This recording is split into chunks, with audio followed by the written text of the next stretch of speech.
नमस्कार बच्चों, जैसे कि आप लोग को पता है कि मैट्रिक का एग्ज़ाम का सिर्फ अब 10 दिन ही समय बचा हुआ है। तो आप सभी का लक्ष्य स्टडी ग्रुप में हार्दिक स्वागत है। आज देखिए हम लोग क्लास 10th के साइंस का जो 2025 में एग्ज़ाम हुआ था मॉडल सेट, उसका हम लोग 80 क्वेश्चन साइंस का रिवीजन करने वाले हैं, जिसमें हम आपको 80 क्वेश्चन से कम 300 से 400 फैक्ट बताएंगे, जो आपको एग्ज़ाम के लिए बहुत ही महत्वपूर्ण साबित होगा। इसलिए इस वीडियो को अच्छे ढंग से देखें और बहुत सारे चीज़ों को हम बारीकी से बताएंगे। आपको समझते जाना है और याद करें। वहाँ हूबहू क्वेश्चन जो है आपको बहुत सारा यहाँ से मिलेगा। तो देखिए हम शुरुआत करते हैं। जो 2025 में जो 80 नंबर का आपका साइंस का एग्ज़ाम हुआ था, उसमें जो ऑब्जेक्टिव क्वेश्चन है उसको पहले हम लोग करेंगे। तो पहला क्वेश्चन है कि दोहरा परिसंचरण नहीं पाया जाता है, मतलब दोहरा परिसंचरण तंत्र जो होता है वह नहीं पाया जाता है। तो किस में नहीं पाया जाता है? तो वह मछली में नहीं पाया जाता है। दोहरा परिसंचरण तंत्र जो नहीं पाया जाता है, किस में नहीं पाया जाता है? मछली में नहीं पाया जाता है। मतलब पक्षी में पाया जाता है, मनुष्य में पाया जाता है और मेढक में पाया जाता है, मछली में नहीं पाया जाता है। यूरिया रक्त में कहाँ से प्रवेश करता है? तो यूरिया जो है रक्त में यकृत से प्रवेश करता है। अब यहाँ से क्वेश्चन समझिएगा कि यकृत जो है सबसे बड़ी ग्रंथि होती है। यकृत क्या होती है? सबसे बड़ी ग्रंथि होती है। यकृत में ही पित्तरस का निर्माण होता है। यकृत में ही किसका निर्माण होता है? पित्तरस का निर्माण होता है। और पित्त जो होता है वो कहाँ जमता है? तो पित्ताशय में जमता है। कहाँ जमता है? पित्ताशय में जमता है। इसके बाद हम लोग किडनी के बारे में जानते हैं। तो किडनी जो होता है, मानव शरीर में 2 किडनी होता है। किडनी के बाहर वाले भाग को कोर्टेक्स कहते हैं और अंदर वाले भाग को मेंडुला कहते हैं। किडनी से जो नली निकलता है उसको मूत्रवाहिनी कहते हैं और मूत्रवाहिनी की संख्या जो होता है 2 होता है और मूत्राशय की संख्या 1 होता है और मूत्र मार्ग की संख्या 1 होता है। इसके बाद हम फेफड़ा के बारे में जानेंगे। तो जो श्वसन की प्रक्रिया के लिए जो जिम्मेदार है वो हमारा क्या है? फेफड़ा है। अब फिर नेक्स्ट तीसरा क्वेश्चन में हम लोग आते हैं। तो ग्लूकोज का पुनर्वशोषण कहाँ होता है? तो ग्लूकोज का जो पुनर्वशोषण होता है वह पीसीटी में होता है। कहाँ होता है? पीसीटी में होता है। फिर यहाँ से क्वेश्चन आपको पूछता है कि ग्लूकोज का सूत्र क्या होता है? तो ग्लूकोज का सूत्र होता है C6H12O6 होता है। फिर ग्लूकोज जो है ग्लाइकोजन में टूटता है। ग्लूकोज कहाँ टूटता है? ग्लाइकोजन में। फिर पूछता है कि ग्लूकोज में कार्बन का परमाणु संख्या कितना होता है? तो ग्लूकोज में कार्बन का परमाणु जो 6 होता है। फिर उसके बाद हाइड्रोजन के 12 होता है और ऑक्सीजन के 6 होता है। फिर आगे आइए नेक्स्ट 4 नंबर क्वेश्चन कि विभिन्न क्रियाओं के फलस्वरूप बने हानिकारक पदार्थ को शरीर से बाहर निकालने के तंत्र को क्या कहते हैं? तो शरीर से बाहर निकालने के हानिकारक पदार्थ जो हमारे शरीर में है, हानिकारक पदार्थ उसको बाहर निकालने को क्या बोलते हैं? उत्सर्जन तंत्र। तो आप लोग 10 क्लास के बायोलॉजी चैप्टर में पढ़ेंगे उत्सर्जन तंत्र। तो उत्सर्जन तंत्र में आपको बताया होगा कि हमारे शरीर के अंदर जो भी अपशिष्ट पदार्थ है उसको बाहर निकालना ही क्या कहलाता है? उत्सर्जन तंत्र कहलाता है। इससे नेक्स्ट वीडियो में हम लोग पाचन तंत्र के बारे में पढ़े थे। तो पाचन तंत्र के बारे में आप लोग को हम बहुत अच्छे ढंग से बताए थे। अब आगे हम लोग आते हैं मेरुरज्जु। तो मेरुरज्जु को आघात से क्या हो सकता है? तो मेरुरज्जु को आघात से हो सकता है लकवा। क्या हो सकता है? लकवा। क्या हो सकता है? लकवा। तो यहाँ से और क्वेश्चन आगे आता है कि मधुमेह रोग किसके कमी से होता है? तो मधुमेह रोग जो होता है इंसुलिन के कमी से होता है। और घेंघा रोग जो है ये आयोडीन के कमी से होता है। घेंघा रोग किसके कमी से होता है? आयोडीन के कमी से होता है। आगे हम लोग आगे नेक्स्ट आते हैं। तो नेक्स्ट में आगे देखिए क्या है।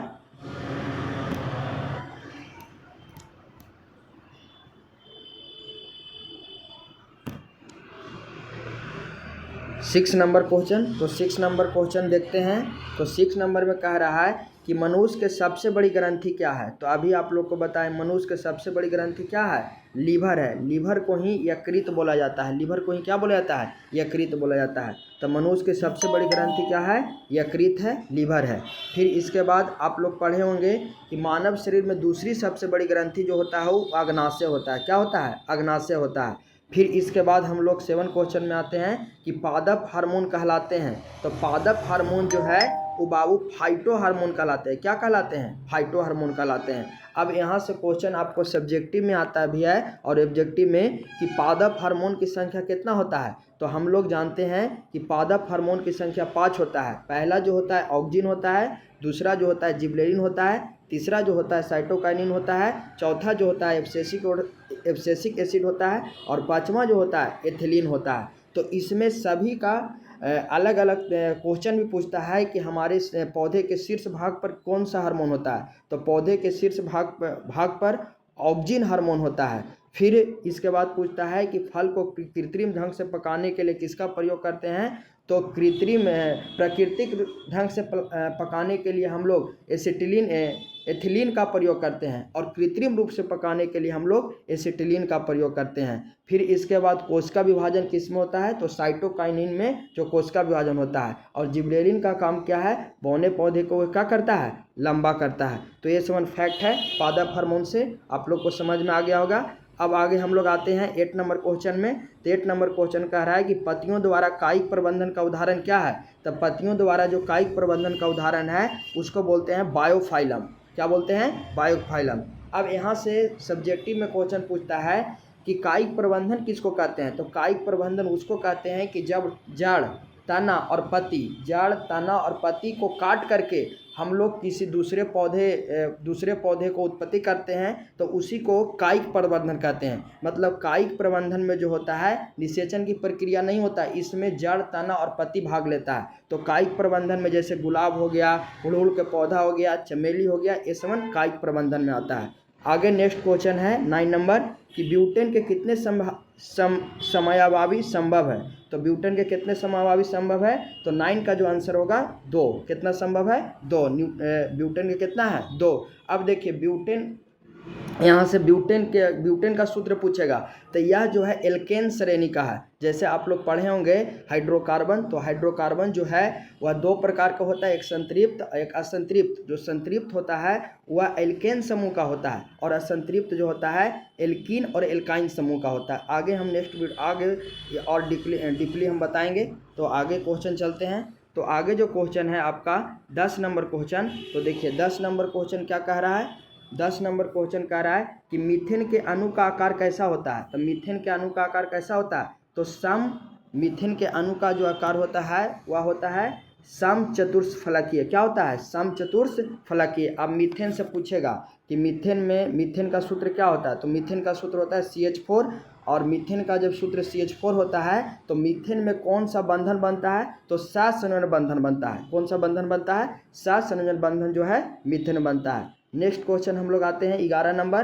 तो कार्बनिक यौगिक में कार्बन की संयोजकता कितनी होती है। तो कार्बनिक यौगिक में जो कार्बन की संयोजकता होती है वह 4 होती है। कितना होती है? 4 होती है। क्योंकि कार्बन की परमाणु संख्या जो है 6 होती है। जब इसका इलेक्ट्रॉनिक विन्यास करते हैं, जैसे इलेक्ट्रॉनिक विन्यास आप लोग पढ़े होंगे कि पहली कक्षा में 2 गो के, 8 हो के, फिर 8 हो के, फिर 18 हो के, फिर 32 हो के, ऐसे करके हम इलेक्ट्रॉनिक विन्यास करते हैं। तो संयोजकता कैसे निकालते हैं। जो 12वीं कक्षा की इलेक्ट्रॉन होता है तो उसको तो संयोजी इलेक्ट्रॉन कहते हैं। लेकिन 12वीं कक्षा में जितना, जैसे 12वीं कक्षा में मान लिया जाए कि 1 2 3 इलेक्ट्रॉन है तो उसकी संयोजकता उतना ही होती है। लेकिन 12वीं कक्षा में 5 6 7 8 इलेक्ट्रॉन हो तो उसको 8 में से घटाते हैं, जो बचता है वही उसका संयोजकता कहलाता है।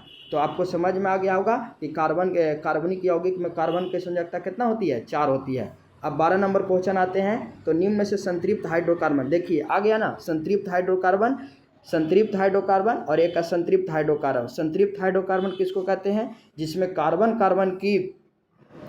कार्बन के बीच में सिंगल बॉन्ड होता है उसको संतृप्त हाइड्रोकार्बन कहते हैं। और संतृप्त हाइड्रोकार्बन को एल्केन समूह के अंतर्गत रखते हैं। तो एल्केन का सूत्र होता है CnH2n+2 होता है। और एल्कीन और एल्काइन को असंतृप्त हाइड्रोकार्बन में रखते हैं। तो एल्कीन के अंतर्गत कार्बन के बीच डबल बॉन्ड होता है और एल्काइन के अंतर्गत कार्बन के बीच ट्रिपल बॉन्ड होता है। एल्कीन का फार्मूला होता है CnH2n और एल्काइन का फार्मूला होता है CnH2n-2 होता है। तो इसी प्रकार हम लोग हाइड्रोकार्बन, ये आपको सब्जेक्टिव भी क्वेश्चन पूछता है।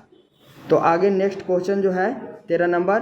तो 13 नंबर कह रहा है कि एथिलीन का आईयूपीएसी नाम क्या होता है। तो एथिलीन का जो आईयूपीएसी नाम होता है एथीन होता है। क्या होता है? एथीन। मतलब एथीन का सूत्र होता है C2H2। क्या होता है? C2H2 होता है। अब नेक्स्ट 14 नंबर क्वेश्चन कह रहा है कि मेंडलीव की आवर्त सारणी में एक कमी क्या थी। तो मेंडलीव की आवर्त सारणी, जैसे हम आवर्त सारणी की बात करेंगे तो आवर्त सारणी सबसे पहले जो आया डेवरेनर आया, डेवरेनर ने तिर्यक नियम दिया था। फिर इसके बाद डेवरेनर के बाद न्यूलैंड आया, न्यूलैंड ने अष्टक नियम दिया था। इसके बाद मेंडलीव आया, तो मेंडलीव के समय 63 तत्व का खोज हुआ और मेंडलीव ने ही सर्वप्रथम आवर्त सारणी का खोज किया था। लेकिन इसके भी आवर्त सारणी में बहुत सारे रिक्तियाँ थी, बहुत सारे ही दोष था।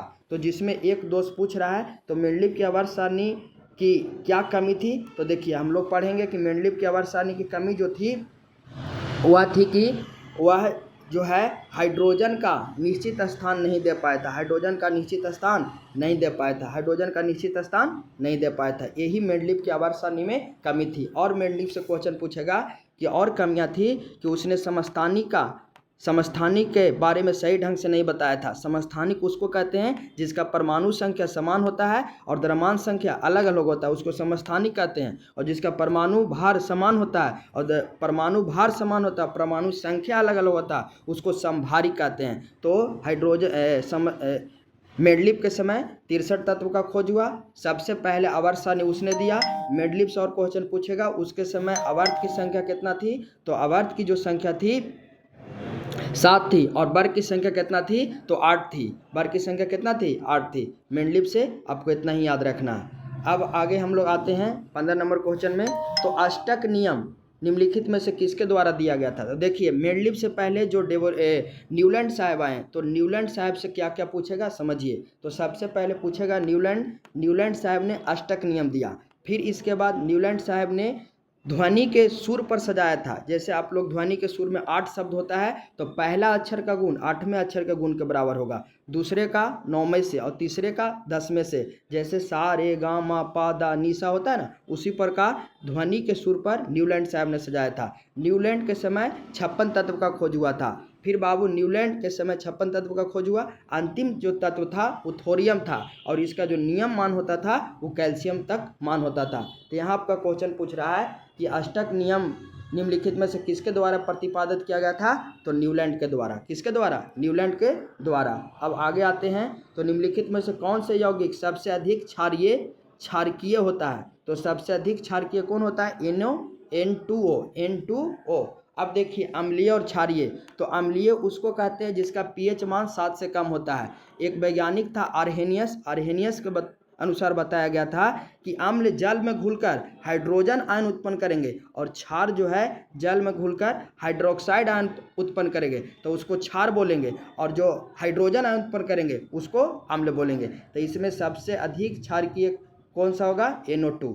अब देखिए आगे जो नेक्स्ट है किरणों के समूह को क्या कहते हैं। तो सबसे पहले प्रकाश के चैप्टर का क्वेश्चन है। तो किरण किसको कहते हैं, तो जिस पद से गुजरता है कि प्रकाश, उसी को किरण कहते हैं। अब किरणों के समूह को किरण पुंज कहते हैं। किरणों के समूह को क्या कहते हैं, किरण पुंज कहते हैं। तो किरण पुंज का ही नाम है प्रकाश पुंज कहिए या किरण पुंज कहिए। तो इसका जो आंसर होगा A और B दोनों होगा, मतलब ऑप्शन C होगा। अब किरण पुंज जो होता है वह कितना प्रकार का होता है। तो किरण पुंज होता है 3 प्रकार के। पहला होता है अभिसारी, दूसरा होता है अपसारी और तीसरा होता है समानांतर। तो बाबू हम लोग जानेंगे अभिसारी किरण पुंज किसको कहते हैं। तो किरणों का वैसा समूह जिसमें सारे किरण एक बिंदु पर आकर मिलते हैं तो उसको अभिसारी किरण पुंज कहते हैं। अपसारी किरण पुंज किसको कहते हैं, जब कोई किरण एक बिंदु से सारे किरण आगे की ओर फैलते हुए जाता है तो उसको अपसारी किरण पुंज कहते हैं। समानांतर किरण पुंज किसको कहते हैं, वैसा किरण जो एक दूसरे के समानांतर जाता है उसको समानांतर किरण पुंज कहते हैं। तो इसी प्रकार किरण पुंज 3 प्रकार का होता है। आपका सब्जेक्टिव क्वेश्चन हम बताते जा रहे हैं और ऑब्जेक्टिव क्वेश्चन आपको हम बताते जा रहे हैं, इसीलिए ध्यान से सुनिए, आपको बहुत सारा फैक्ट हम यहाँ से बताएंगे। अब आगे जो क्वेश्चन है 18 नंबर क्वेश्चन देखते हैं। तो 18 नंबर क्वेश्चन में आते हैं। तो देखिए 18 नंबर कह रहा है कि प्रकाश की किरणें गमन करती है। तो प्रकाश की किरणें जो गमन करती है वह सीधी रेखा में गमन करती है। किस रेखा में गमन करती है, सीधी रेखा में गमन करती है। किस रेखा में, सीधी रेखा में। तो प्रकाश जो है एक प्रकार के कण है, ये बात कौन बताया था, तो प्रकाश एक कण है, ये बात न्यूटन ने बताया था। और प्रकाश एक तरंग है, ये बात कौन बताया था? तो हाइगेंस ने बताया था। और प्रकाश को गमन करने के लिए कोई माध्यम की आवश्यकता नहीं होती है, क्योंकि प्रकाश जो होता है निर्वात में भी गमन करता है, और प्रकाश का चाल निर्वात में 3×10⁸ मीटर पर सेकेंड होता है। 3×10⁸ मीटर पर सेकेंड होता है। फिर इसके बाद प्रकाश जो है एक प्रकार के अनुप्रस्थ तरंग है, और प्रकाश जो है आयांतरिक तरंग के अंतर्गत आता है। फिर प्रकाश के जब प्रवर्तन पढ़ेंगे हम लोग, तो उसमें यहाँ से कि प्रकाश का प्रवर्तन जो होता है समतल सतह पर एक नियमित प्रवर्तन होता है, और टेढ़ी मेढ़ी सतह पर नियमित परिवर्तन नहीं होता है। ठीक है, तो प्रकाश से आप लोग को समझ में आ गया। अब आते हैं 19 नंबर क्वेश्चन। तो 19 नंबर में कह रहा है कि अवतल दर्पण किस प्रकार का दर्पण है। तो देखिए, दर्पण, गोलीय दर्पण जो होता है दो प्रकार का होता है, एक अवतल दर्पण और दूसरा उत्तल दर्पण। तो अवतल दर्पण को हम लोग अभिसारी दर्पण कहते हैं, क्योंकि इसमें अवतल दर्पण में सारे किरण एक बिंदु पर आके मिलते हैं, इसीलिए इसको अभिसारी दर्पण कहते हैं। और उत्तल दर्पण जो होता है उसको अपसारी दर्पण कहते हैं, क्योंकि उत्तल दर्पण में सारे किरण एक बिंदु से फैलता है, मतलब उसमें फैलाने का काम करता है उत्तल दर्पण में, और अवतल दर्पण में एक बिंदु पर ले जाने का काम करता है। इसीलिए अवतल दर्पण का दूसरा नाम अभिसारी दर्पण है, और उत्तल दर्पण का दूसरा नाम अपसारी दर्पण है। आप लोग को समझ में आ गया होगा। अब आगे आते हैं 20 नंबर क्वेश्चन। तो कह रहा है कि कार की हेडलाइट में निम्नलिखित में से किस प्रकार के दर्पण का प्रयोग करते हैं। तो हम लोग यहाँ से जानेंगे कि अवतल दर्पण का प्रयोग। तो अवतल दर्पण का प्रयोग कहाँ कहाँ करते हैं। तो कार के हेडलाइट में जो दर्पण लगा हुआ रहता है उसको अवतल दर्पण बोलते हैं। फिर कार के हेडलाइट में हो गया। फिर आँख के डॉक्टर, नाक के डॉक्टर या किसी प्रकार के डॉक्टर जो दर्पण का प्रयोग करता है वो अवतल दर्पण का प्रयोग करता है। सोलर कुकर में जो दर्पण लगा रहता है वो अवतल दर्पण लगा हुआ रहता है। तो यहाँ जो है अवतल दर्पण का प्रयोग इतना सारे चीज़ों में किया जाता है। तो यहाँ आपसे पूछ रहा है कार के हेडलाइट में कौन सा दर्पण होगा, तो अवतल दर्पण होगा। उत्तल दर्पण का प्रयोग जो है गाड़ी के साइड मिरर में करते हैं, और उत्तल दर्पण का प्रयोग जो है हम लोग रोड लैंप में करते हैं। रोड पर जो लैंप लगा हुआ रहता है उसमें उत्तल दर्पण का प्रयोग करते हैं। अब समतल दर्पण का प्रयोग है। समतल दर्पण के बारे में जानिए। तो समतल दर्पण के द्वारा बना प्रतिबिंब जो होता है वह काल्पनिक होता है, आभासी होता है, और वह सीधा होता है, और पार्श्व रूप से उल्टा बनता है। मतलब पार्श्व रूप से उल्टा कहने का मतलब लेफ्ट वाला राइट में और राइट वाला लेफ्ट में परिवर्तन होता है। तो यहाँ तक वो लोग को समझ में आ गया होगा। अब आगे नेक्स्ट आते हैं 21 नंबर कि अवतल दर्पण की फोकस दूरी। तो देखिए, अवतल दर्पण के सारा चीज़ नेगेटिव में होता है। क्यों होता है? क्योंकि आप अवतल दर्पण में पढ़े होंगे कि ये जो है ये अवतल दर्पण है। तो ये अवतल दर्पण है, बाहर से पेंट किया हुआ, तो इसको अवतल दर्पण बोलेंगे, और इसको मुख प्रधान अक्ष बोलते हैं। तो यहाँ पर ही जो होता है एक पोल होता है, फिर यहाँ पर ही जो होता है यहाँ पर ही फोकस होता है, एक सेंटर होता है। तो इधर साइड जब बनता है दर्पण के ये आगे, तो इधर साइड जो बनता है वो सारा का सारा नेगेटिव होता है। तो अवतल दर्पण के फोकस दूरी भी ऋणात्मक होता है, वस्तु दूरी भी ऋणात्मक होता है, प्रतिबिंब भी जो बनता है इधर साइड वो बाबू ऋणात्मक बनता है। मतलब अवतल दर्पण में सारे कंडीशन के चीज़ बनते हैं, जैसे वास्तविक बनता है, आभासी बनता है, बड़ा बनता है, छोटा बनता है, सीधा बनता है, बराबर बनता है। लेकिन यहाँ कह रहा था क्वेश्चन कि अवतल दर्पण की फोकस दूरी क्या होती है? ऋणात्मक होती है। क्या होती है? ऋणात्मक होती है। अब हम लोग आगे बढ़ेंगे कि किस दर्पण से हमेशा वस्तु से छोटा प्रतिबिंब बनता है। तो किस दर्पण से हमेशा वस्तु छोटा? उत्तल दर्पण से। उत्तल दर्पण से हमेशा जो प्रतिबिंब बनेगा वस्तु से छोटा बनेगा, और आभासी प्रतिबिंब बनेगा। आभासी प्रतिबिंब को ही काल्पनिक प्रतिबिंब कहते हैं। लेकिन समतल दर्पण द्वारा बराबर भी प्रतिबिंब बनता है, सीधा बनता है। लेकिन अवतल दर्पण द्वारा सब कंडीशन के बनता है, इससे भी छोटा बनता है, बड़ा भी बनता है, बराबर भी बनता है, सीधा भी बनता है, सब कंडीशन के बनता है। अब आगे हम लोग आते हैं 23 नंबर क्वेश्चन में। तो 23 नंबर समझिए। 23 नंबर जो है, तो 23 नंबर है कि वायु में प्रकाश की चाल निर्वात की अपेक्षा क्या होती है। तो वायु में जो प्रकाश की चाल होती है वो निर्वात की अपेक्षा क्या होती है? कम होती है, क्योंकि वायु में प्रकाश की चाल कम होता है। निर्वात में प्रकाश की चाल 3×10⁸ मीटर पर सेकेंड होता है। इसीलिए कह सकते हैं कि वायु में प्रकाश की चाल निर्वात की अपेक्षा क्या होती है? कम होती है। मतलब निर्वात में ज़्यादा होगा और वायु में कम होगा। प्रकाश द्वारा प्रदर्शित कौन सी घटना तारे तारों की टिमटिमाने से प्रदर्शित है। तो प्रकाश की कौन सी घटना तारे को टिमटिमाने से? अपवर्तन। देखिए अपवर्तन को किसको कहते हैं सबसे पहले समझिए। तो अपवर्तन उसको कहते हैं जब कोई किरण एक माध्यम से दूसरे माध्यम में प्रवेश करने के बाद उसके दिशा परिवर्तित हो जाता है, इसी घटना को अपवर्तन कहते हैं। तो अपवर्तन जो कहते हैं, तो तारे को टिमटिमाना, तारे का टिमटिमाना है, पानी में जो है कोई भी चीज़ को उठा हुआ महसूस होना, ये सब अपवर्तन के उदाहरण हैं। तो अपवर्तन समझ में आ गया, परावर्तन समझ में आ गया। आज 25 क्वेश्चन ही रखते हैं हम लोग। 25 क्वेश्चन के बाद फिर हम नेक्स्ट वीडियो में बनाएंगे, क्योंकि थोड़ा सा लंबा वीडियो हो जा रहा है। फिर इसके बाद हम 25 क्वेश्चन के बाद आगे आपको बताएंगे। तो अगला 25 क्वेश्चन है कि अम्ल का जलीय विलयन विद्युत का क्या संचालन करता है? क्योंकि अम्ल जल में क्या होता है? आयनीकृत होता है। क्या होता है? आयनीकृत होता है। आज भर इतना ही रखते हैं, फिर आगे नेक्स्ट वीडियो में आप लोग 25 के बाद बताएंगे। बहुत बहुत धन्यवाद। अच्छा से वीडियो को देखें। Best of luck.